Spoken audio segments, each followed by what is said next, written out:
Hello and welcome to the Global Perspective Show. I'm John Bercia, Special Assistant to the President for Global Perspectives at UCF.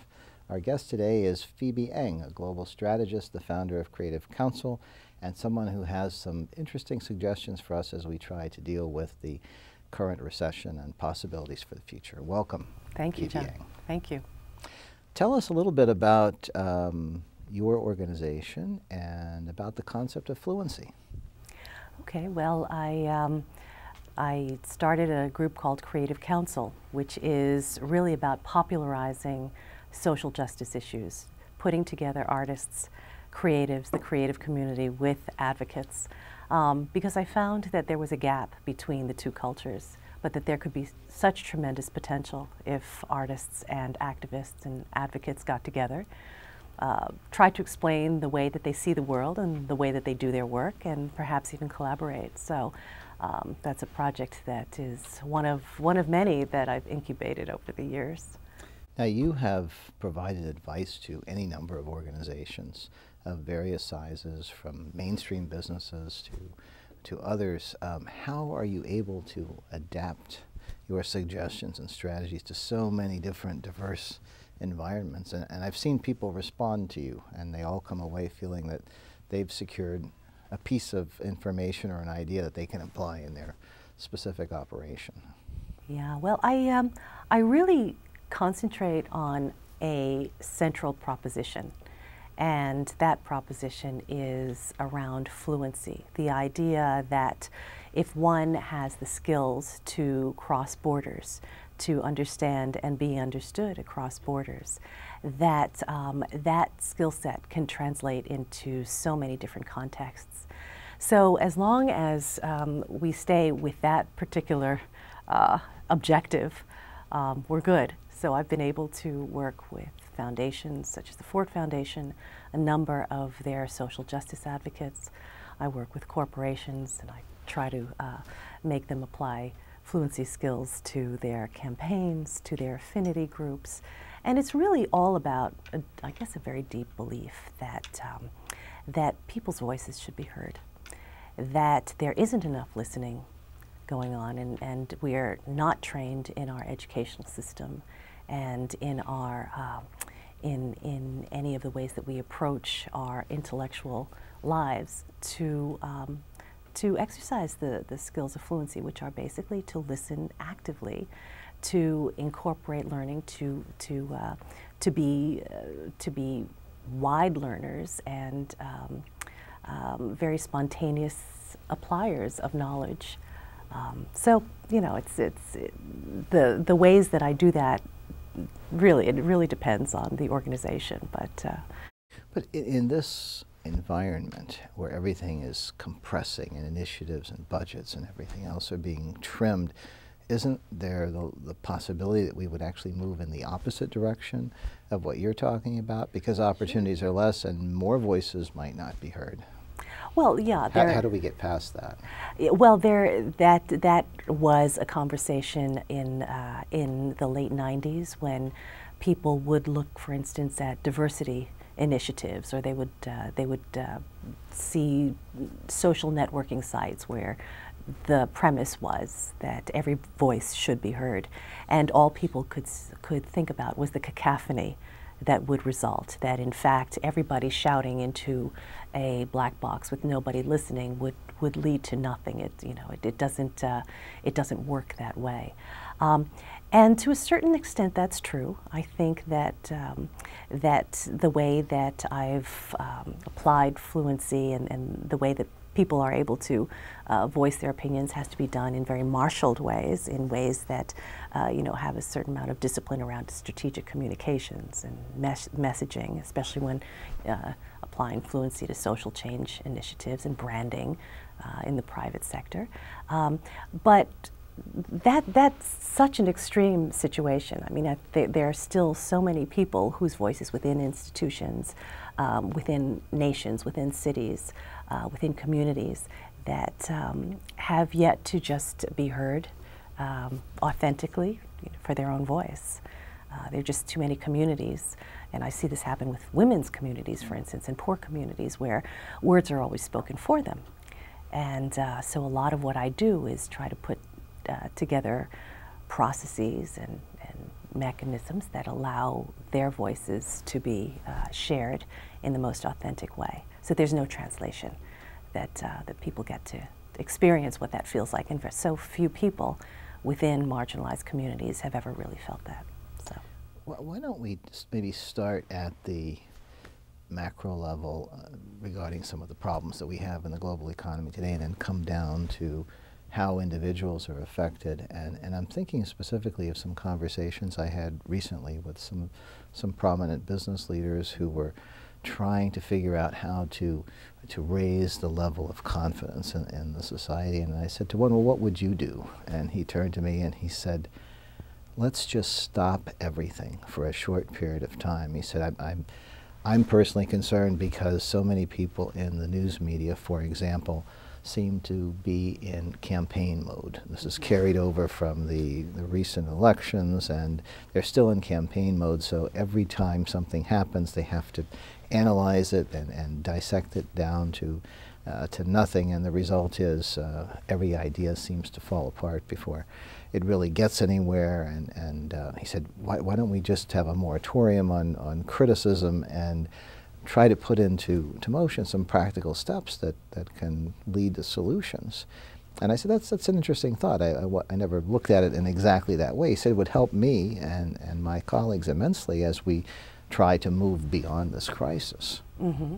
And was that in order to incorporate people's opinions in a way that had not been done before? Yes, and to maybe lessen the intense negativity that seems to be associated with every initiative that comes along. It's always yes, but, instead of let's see what the possibilities are. Mm-hmm.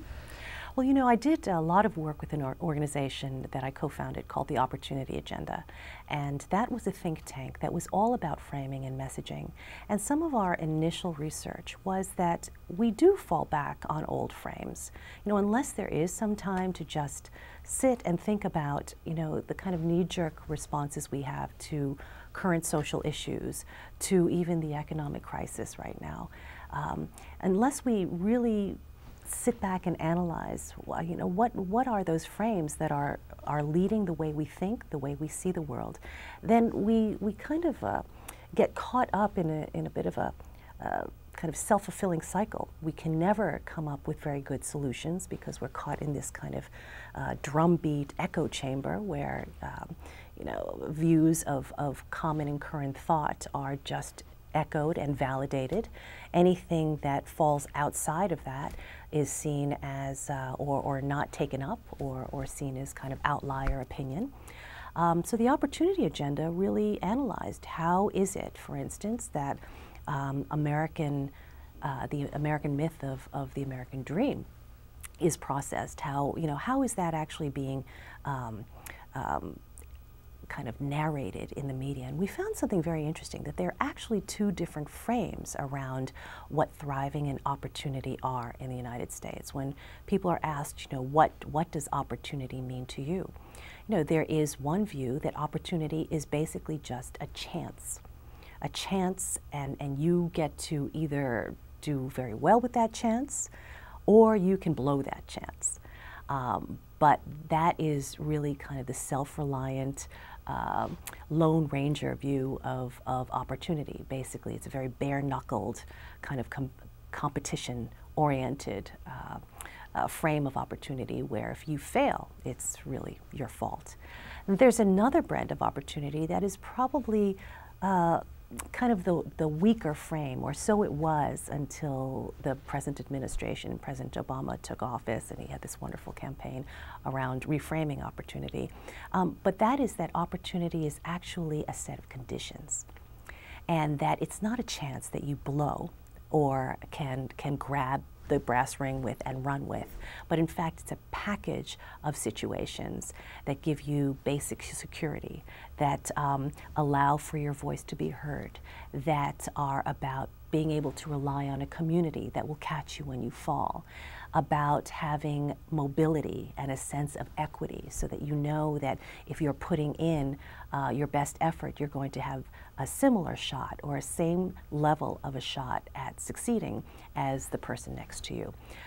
So there were a number of things that would be more considered like a basket of conditions that one needs for true opportunity. And you could see those two dueling frames played out in the media. So all of that is to say, to your comment, that sometimes it's just good to sit back and just think about why we think what we do, and examine and not say is good advice. I would agree with that. And that was when you were talking earlier about the cacophony of voices. When you try to bring everyone into a discussion, it reminds me of so many talk shows we have today where everyone is trying to be heard, and you end up nobody receiving a says lot of anything. noise. Yeah, I don't think we don't have dialogical process anymore. I think that a very important role of a university, for instance, is to teach young people how to have dialogue. I'm involved with a number of people, including creative communities, that are very interested in using art to create civic dialogue, civic engagement, and realizing how quickly people devolve into sound bites that they've heard on the news and heard on the media, and really, where the goal is to end the conversation as opposed to continue it. And so if that's one of the fundamentals of a fluent skill set, I think that would be a key for a young leader in a global world. When you look out into the world today, what scares you and what inspires you? I think it really is the lack of opportunity to have dialogue. That is the scariest thing, because I really believe that once you have the opportunity to engage with people, if people could engage with one another, everyday Americans could engage with everyday Iraqis, we would have a very, very different situation.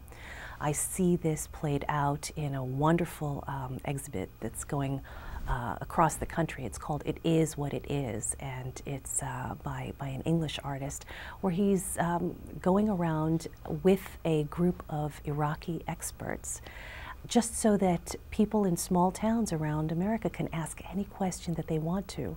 And then I realized how few opportunities there are like that you can ask any question you want to. It doesn't have to be of high import. You can ask the person what they had for lunch that day. The curious points that you would never be able to get on a Google search, or and it's when you open up those opportunities that you get real transformation. You get a different way for people to mediate their world.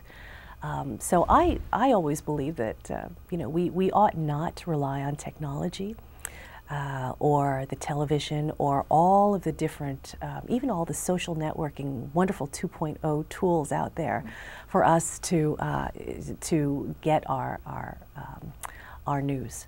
I think that if anything, we should encourage travel. We should encourage direct engagement with people and encourage people to figure out how to come into contact with people who are very unlike themselves, and how to deal with difference in a way that people don't seize up or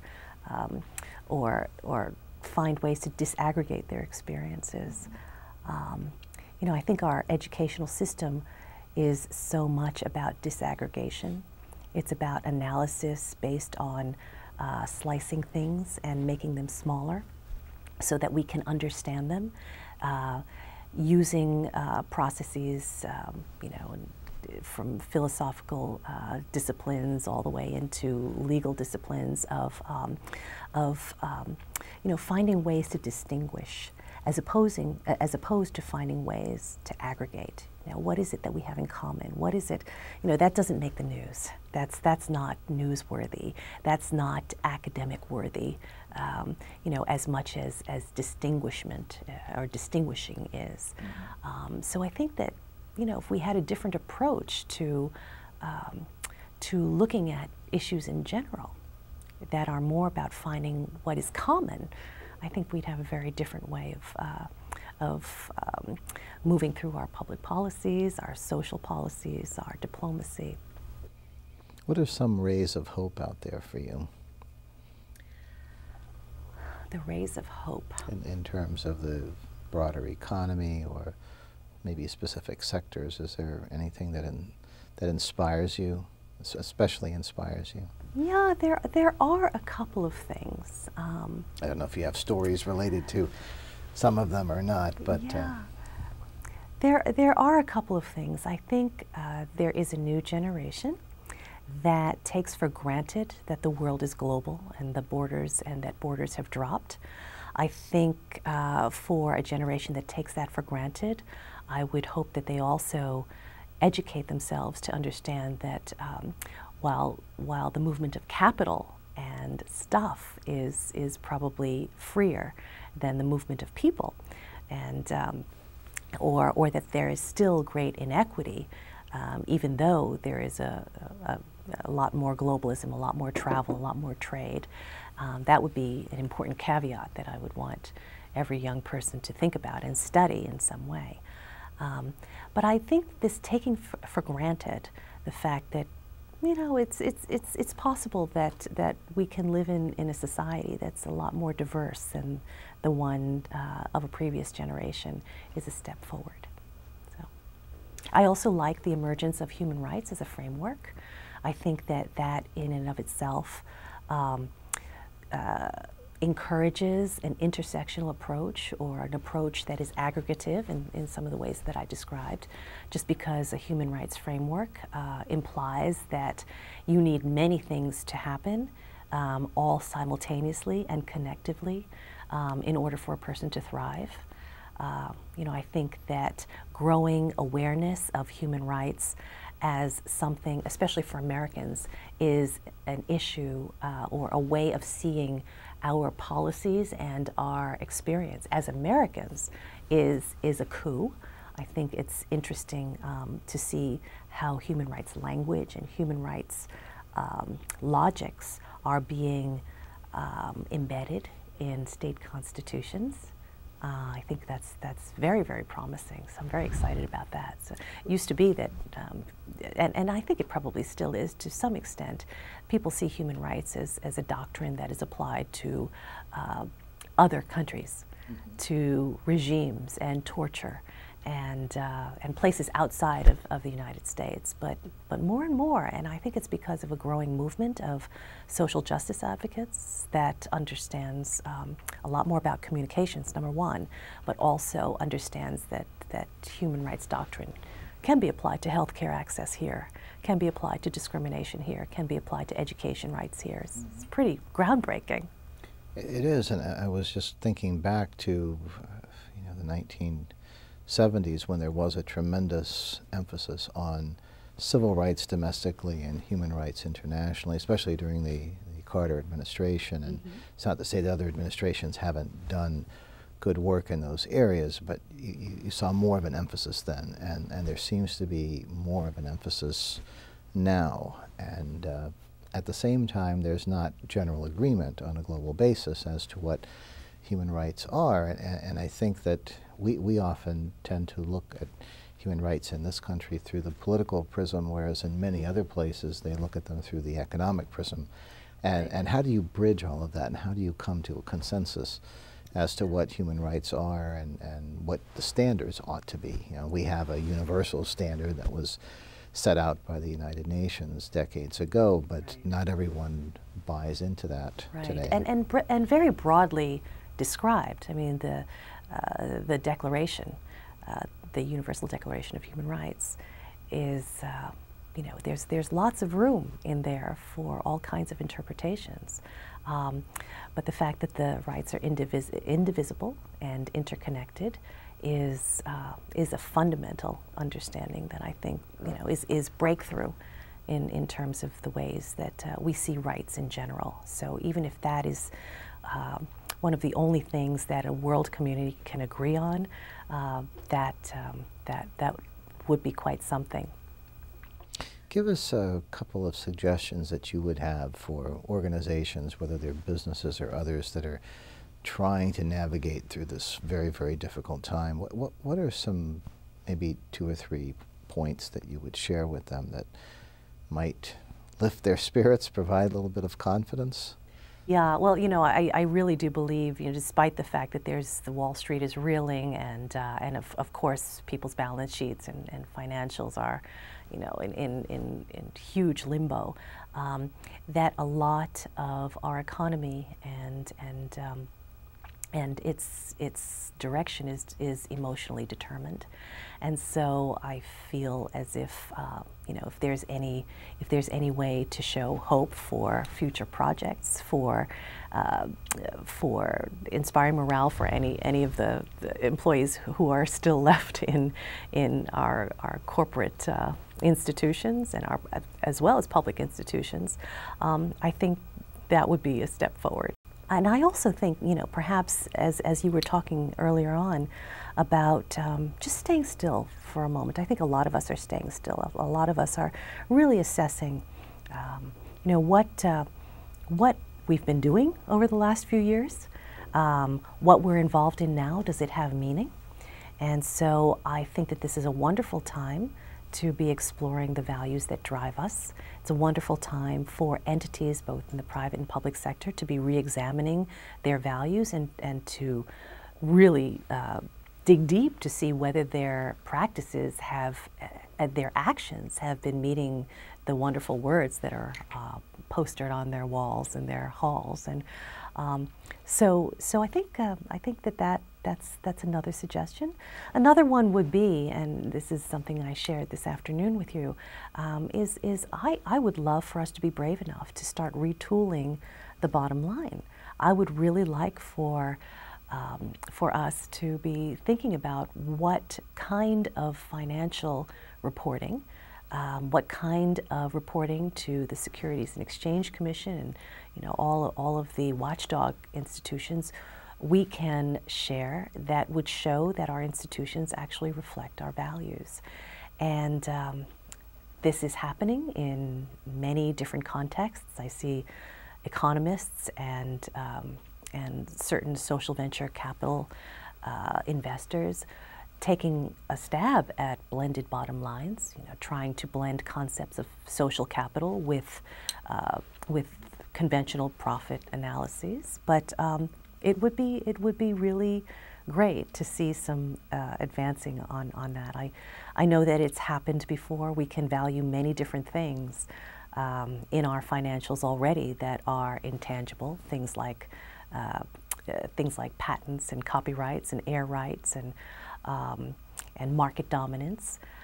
Those all have some bearing on the valuation of a company, and I would really love to see how concepts like diversity and connection and voice also begin to be reflected, because I know that it's competitive advantage. I see that among practitioners, you know, I know leaders such as IBM and JP Chase and Citigroup have been practitioners of investing in their employees in ways that allow their voices to be heard, allow